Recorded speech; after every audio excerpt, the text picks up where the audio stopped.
I'm standing here before the walls of old Jericho. This is the oldest city known to human excavation.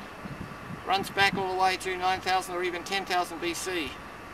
Now we also know it comes from Jewish history and Old Testament history. Joshua fought the battle of Jericho and the walls came tumbling down. Now we know also that the account in Joshua says that every man, woman and child was killed, and even somebody who took a little bit of the silver was killed for taking anything from the city. Total destruction, apart from Rahab, the prostitute who allowed them into the city. Now this is an account of genocide. It's not the only account by any means of genocide. Some historians have said that the destruction of the Canaanite cities was less than imagined, and that in many places there was integration or an intermixing of cultures, and certainly we see that from the tradition of the kings and the statements of Jeremiah that the Queen of Heaven was still celebrated in the streets of Jerusalem in peace.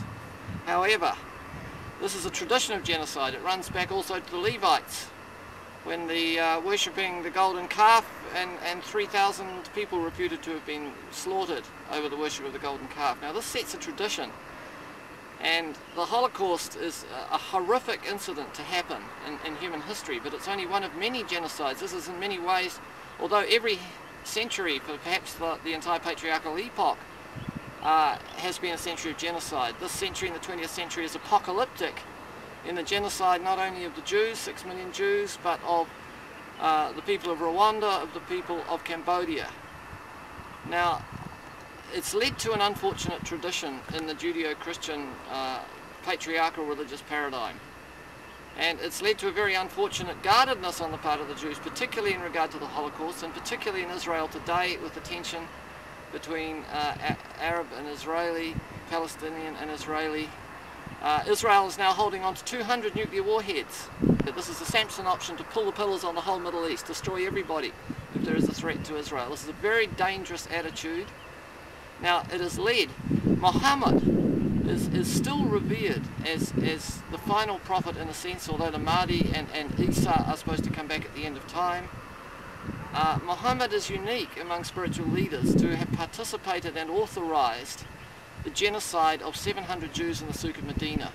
This is a unique situation that a person who is still revered directly today as the living prophet in human history, and perhaps the final prophet, the enunciator of Jihad, actually participated very centrally in causing a dying man to pass judgment on Jews in Medina who hadn't even actually participated in a war against the Ummah of early Islam. So I just want to say again the message of Sakina. Although Muhammad embraced Jihad, later at Hudaybiyah he embraced Sakina, which is the spirit of tranquility. It's only through the spirit of peace and tranquility that Muhammad actually entered the gates of Mecca. And in Mecca was the feminine, the goddess, in which the satanic verses were later pronounced against Al-Uzza, Alat and Manat, who were in many ways symbols of the very high point of Arab culture throughout many centuries right back to Jesus. So this is a dangerous account for humanity today, because there are many fundamentalistic aspects of Islam that would embrace jihad, not just a struggle. There's a sense of needing to struggle. Jihad means struggle. There's a necessity for struggle in all aspects of life, and to reveal the concealed.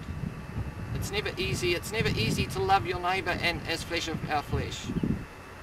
But one thing I will say about Muhammad's tradition is that he fell in line in a historical tradition that shortly before Muhammad in the Souk of Medina, the Prince of Curls, who was a Jew, set fire to all the Christians of one of the similar pilgrimage centres to the south, halfway between Sa'ana in southern Arabia and Mecca.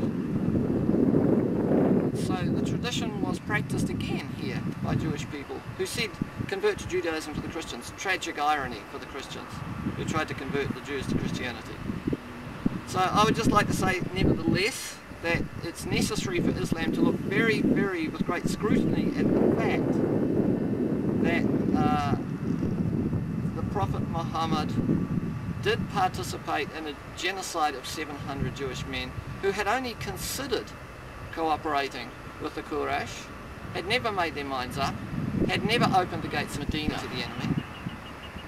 This is a very serious question that has to be asked about the tradition of jihad. And I stand here in the name of Sakina as Isa, pronouncing the reunion of all of the peoples of the book and the reunion of all peoples. And I say this can happen only through Islam in submission, embracing Sakina, the spirit of tranquility, which is also the Shekinah, and Sophia, the spirit of wisdom.